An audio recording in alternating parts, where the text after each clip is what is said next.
Shri P K Gopan, നോക്കൂ, നമ്മൾ ഇത്രയും നേരം കൊല്ലവുമായി ബന്ധപ്പെട്ടും ഐഷപ്പറ്റുമായി ബന്ധപ്പെട്ട കാര്യങ്ങളാണ് ഞാൻ അങ്ങോട്ട് ചോദിച്ചത്. പക്ഷേ കേരള കോൺഗ്രസ് മാണി വിഭാഗം അങ്ങനെ ഒരു തീരുമാനം എടുത്താൽ അത് വലിയ തിരിച്ചടിയാകുമോ? അങ്ങ് ശരിയാണ്, ജോസ് കെ മാണി അത് നിരാകരിച്ചിട്ടുണ്ട്. പക്ഷേ അദ്ദേഹത്തിന് അത് ഖണ്ഡിതമായി നിരാകരിക്കാനൊന്നും കഴിയുന്നില്ല. അദ്ദേഹത്തെ പോലെ കൃത്യമായി നിലപാട് പറയാൻ ശേഷിയുള്ള ഒരാൾക്ക് ഏറെ ശ്രമങ്ങളും ഏറെ വാചകങ്ങളും എടുക്കേണ്ടി വന്നു അതൊന്ന് വിശദീകരിക്കാൻ. കേരള കോൺഗ്രസ് മാണി വിഭാഗത്തിന്റെ LDF-ലെ ഉറപ്പിനെ CPM സംശയിക്കുന്നുണ്ടോ?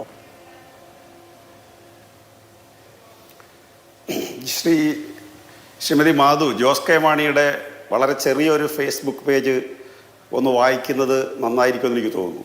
കേരള കോൺഗ്രസ് എം പാർട്ടിയുടെ രാഷ്ട്രീയ നിലപാട് ഇടതുമുന്നണിക്കൊപ്പം എന്ന് പലവട്ടം ആവർത്തിച്ച് വ്യക്തമാക്കിയിട്ടുള്ളതാണ്. ഒഴിവാക്കാനാകാത്ത ചില സ്വകാര്യ ആവശ്യങ്ങൾ ഉള്ളതിനാലാണ് കേരളത്തിന് പുറത്ത് ഇപ്പോൾ യാത്ര ചെയ്യേണ്ടി വരുന്നത്. ഇക്കാരണത്താലാണ് തിരുവനന്തപുരത്ത് ഇടതുമുന്നണി സംഘടിപ്പിച്ച സമരപരിപാടിയിൽ പങ്കെടുക്കാതിരുന്നത്. ഈ വിവരം മുന്നണി നേതാക്കളെ മുൻകൂട്ടി അറിയിച്ചിട്ടുള്ളതാണ്. കൂടാതെ പാർട്ടിയുടെ മുഴുവൻ MLA-മാരും പ്രസ്തുത പരിപാടിയിൽ പങ്കെടുത്തിട്ടുണ്ട്. ഇതിൻ്റെ പശ്ചാത്തലത്തിൽ പാർട്ടിയുടെ രാഷ്ട്രീയ നിലപാട് സംബന്ധിച്ച് ഇപ്പോൾ പുറമേ നടക്കുന്ന ചർച്ചകൾക്ക് പാർട്ടിയുമായിട്ട് യാതൊരു ബന്ധവുമില്ല.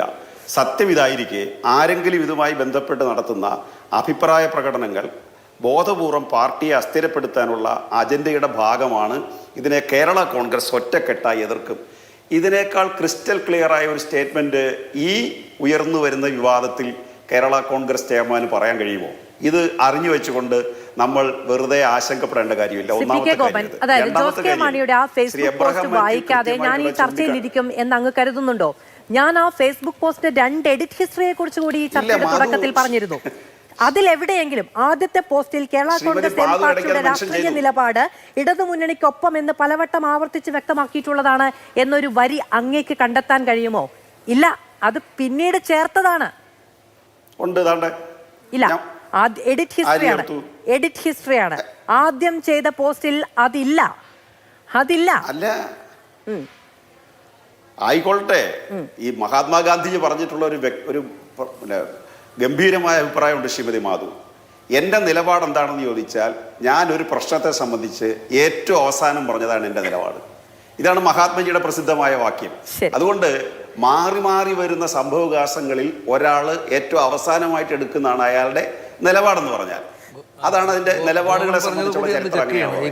പ്രശ്നം എന്താ? ശ്രീ എബ്രഹാം ഗോപൻ പറഞ്ഞത് കൂടി ഞാൻ ചെക്ക് ചെയ്തുകൊണ്ടിരിക്കുക. പറഞ്ഞിട്ടുള്ളതിൽ അങ്ങനെ ഒരു അല്ലെ, രാഷ്ട്രീയത്തിൽ അങ്ങനെ അവസാനം പറയുന്നതില്ല എന്നുള്ളതാണ് നമ്മുടെ ചരിത്രം. അങ്ങനെ കാരണം UDF-ൽ നിന്ന് LDF-ലേക്ക് വരുന്ന സമയത്തും ആദ്യ സമയത്ത് കേരള കോൺഗ്രസ് രൂപീകരിക്കുന്നതും പിന്നീട് പലവട്ടം ചരിത്രത്തിൽ എണ്ണിത്തിട്ടപ്പെടുത്താൻ കഴിയാത്തത്ര തവണ പിളർന്നിട്ടുള്ളപ്പോഴും ഒന്നും അവസാനം പറഞ്ഞതിൽ ഉറച്ചു നിന്നിട്ടുള്ള പാർട്ടിയല്ല അത്. അത് കേരള കോൺഗ്രസിനെ സംബന്ധിച്ച് അങ്ങനെയൊക്കെ നമുക്ക് ചർച്ച ചെയ്യാം. പക്ഷെ ഇവിടെ വന്ന കാര്യത്തിൽ ഞാൻ പറയാൻ ശ്രമിച്ചത് ശ്രീ എബ്രഹാം മാത്യു ചൂണ്ടിക്കാണിച്ച ഒരു പ്രധാനപ്പെട്ട കാര്യമുണ്ട്. അത് വളരെ കറക്റ്റാണ്. കേരളത്തിൽ കേരള കോൺഗ്രസ് ഉണ്ടാവുന്നത് കോൺഗ്രസുമായിട്ടുള്ള സമരത്തിലാണ്.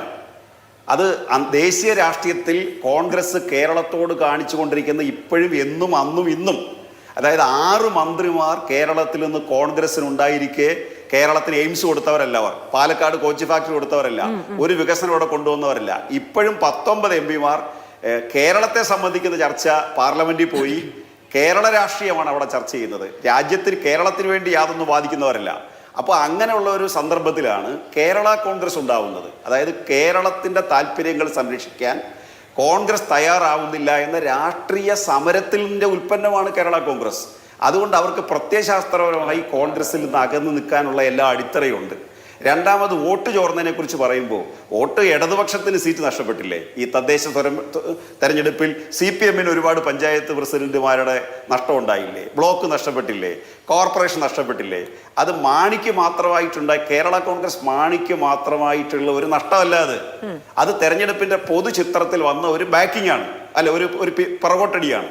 ആ പിറകോട്ടടി കേരളത്തിലെ വികസനത്തെ പൂർണ്ണമായി ജനങ്ങളിൽ എത്തിച്ച് ഒരുമിച്ച് മുന്നേറിയാൽ, അതായത് 3 ജാഥകൾ, CPI secretary, CPIM secretary, Kerala Congress chairman, ഈ 3 ജാഥകൾ നടത്തി കേരളത്തിൽ കമ്മ്യൂണിസ്റ്റ് പാർട്ടി 10 വർഷമായിട്ട് നടത്തിക്കൊണ്ടിരിക്കുന്ന ഒരു വികസന പ്രവർത്തനങ്ങളും തുടർന്നുള്ള കേരളത്തിൻ്റെ കാഴ്ചപ്പാടും ജനങ്ങളെ ബോധ്യപ്പെടുത്തി ഈ രാഷ്ട്രീയത്തിൽ നടക്കുന്ന മലീമസമായിട്ടുള്ള കാര്യങ്ങൾക്കപ്പുറത്ത് വികസനം പോർമുഖത്തേക്ക് കൊണ്ടുവന്നാൽ കേരളത്തിൽ ആ മാറ്റം ഉണ്ടാവും എന്നുള്ളതാണ്. അതുകൊണ്ട് അതാണ് 110 സീറ്റിന്റെ ടാർഗറ്റ്. ഇനി ഒരു കാര്യം കൂടി ഞാൻ പറയട്ടെ, അല്ല മാധു ഒരു കാര്യം കൂടി പറയട്ടെ. ഈ 100 സീറ്റ് ഞങ്ങൾ പിടിക്കുമെന്ന് പറഞ്ഞവർ പിന്നെന്തിനാ മറ്റ് കക്ഷികളെ തിരക്കി നടക്കുന്നത്? അപ്പൊ ആത്മവിശ്വാസം കുറവുണ്ടെന്നുള്ളതിന്റെ കേരള കോൺഗ്രസിനെ പിടിക്കാൻ പോകുന്നു എന്ന് പറഞ്ഞാൽ അവർക്ക് വിശ്വാസമില്ല. അവർക്ക് വിശ്വാസമില്ല. മുന്നണി വിപുലീകരിക്കുക എന്ന് പറഞ്ഞാൽ മുന്നണി 100 സീറ്റ് കിട്ടും, ഞങ്ങൾ അടിച്ചു കയറിക്കൊണ്ടിരിക്കുകയാണെന്ന് പറയുന്നവർ പിന്നെന്തിനാണ് മറ്റൊരു പാർട്ടിയെ ക്ഷണിക്കാൻ നടക്കുന്നത്? അപ്പൊ ആത്മവിശ്വാസം കുറവുണ്ട്. അത് പറഞ്ഞത് അതുകൊണ്ട് ആ പ്ലാനും കൂടെ കൂട്ടിയിട്ടുള്ളതായിരിക്കാം. വേണമെങ്കിൽ ഒരു കാര്യം പറഞ്ഞോട്ടെ. പറയൂ പെട്ടെന്ന് പറയണേ. മാധു ഒരു ചെറിയ ചോദ്യം ചോദിച്ചോട്ടെ. മാധു ഒരു മിനിറ്റ്. എബ്രഹാം മാത്യു സാറ് എഴുതിയ പി.ടി. ചാക്കോയുടെ ജീവചരിത്രത്തിൽ കേരള കോൺഗ്രസ് ഉണ്ടായത് എങ്ങനെയാണെന്നാണ് അദ്ദേഹം വിവരിച്ചിരിക്കുന്നതെന്ന് ചോദിക്കാമോ? ശരി, അത് അദ്ദേഹത്തിന് ടേണിൽ ചോദിക്കാം. അദ്ദേഹം ചോദ്യം കേട്ടു. ശരി.